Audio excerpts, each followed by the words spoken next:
మహావిశాఖ నగర పాలక సంస్థ మేయర్ గొలగాని హరివెంకట కుమారిపై కూటమి ప్రవేశపెట్టిన అవిశ్వాస తీర్మానం నెగ్గింది. ఈ ఉదయం 11 గంటలకు GHMC in charge commissioner collector M N Harindra Prasad అధ్యక్షతన తన కౌన్సిల్ సమావేశం ప్రారంభమైంది. వైకాపా కార్పొరేటర్లు ఒక్కొక్కరిగా పార్టీని వీడడంతో కూటమి బలం పెరిగింది. జీవీఎంసీలో మొత్తం 97 మంది సభ్యులున్నారు. సమావేశానికి ఎక్స్ అఫిషియో సభ్యులతో కలిపి 74 మంది కూటమి సభ్యులు హాజరయ్యారు. వీరంతా అవిశ్వాస తీర్మానానికి మద్దతుగా ఓటు వేయగా కౌన్సిల్ సమావేశాన్ని వైకాపా సభ్యులు బహిష్కరించారు. దీంతో మేయర్ గొలగాని హరివెంకట కుమారి పదవిని కోల్పోయారు.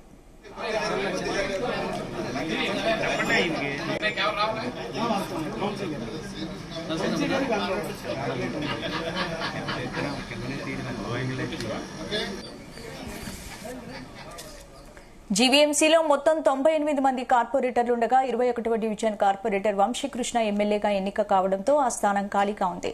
ఎక్స్ అఫిషియో సభ్యులు 16 మంది ఉండగా 11 మంది కూటమి వైపే ఉన్నారు. ప్రస్తుతం వైఎస్ఆర్సీపీకి 4 బలం ఉంది. కార్పొరేటర్లు జనసేనకు 14, బీజేపీకి 2, టీడీపీకి 48 మంది కలిసి మొత్తం 75 మంది వరకు సంఖ్యాబలం ఉండగా సమావేశానికి 74 మంది కూటమి సభ్యులు హాజరయ్యారు. ఇలా ఉండగా అవిశ్వాస తీర్మాన పరీక్ష నేపథ్యంలో జీవీఎంసీ కార్యాలయం వద్ద భారీగా పోలీసులు భద్రత కల్పించారు.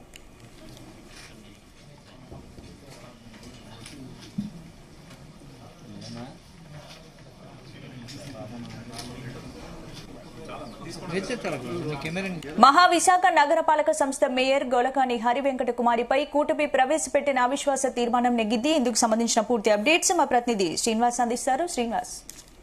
థ్యాంక్ యూ స్పందన. గ్రేటర్ విశాఖ మేయర్ పై అవిశ్వాస తీర్మానంలో కూటమి నాయకులు విజయం సాధించారని చెప్పుకోవచ్చు.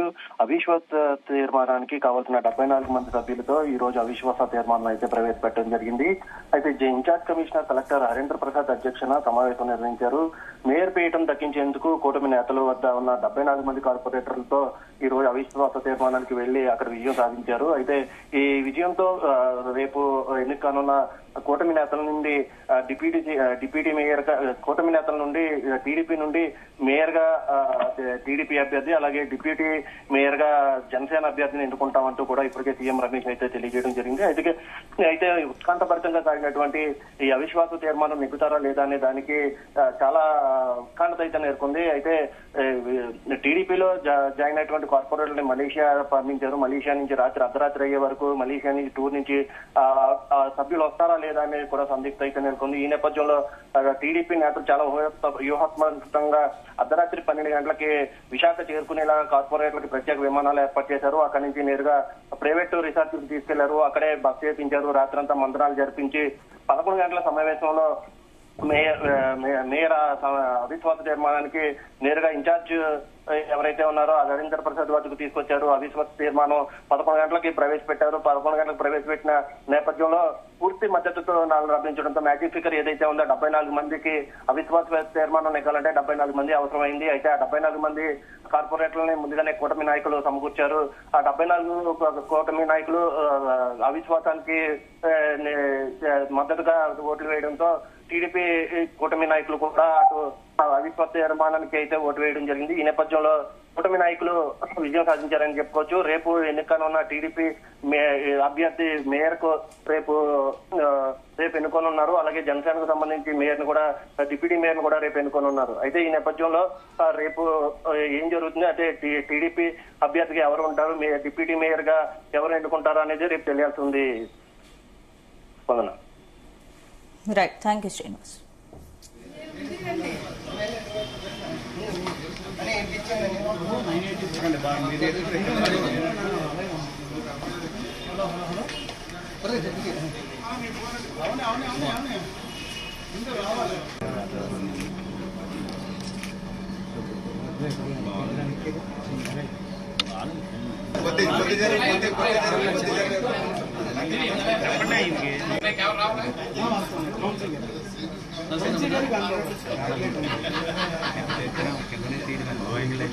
Okay.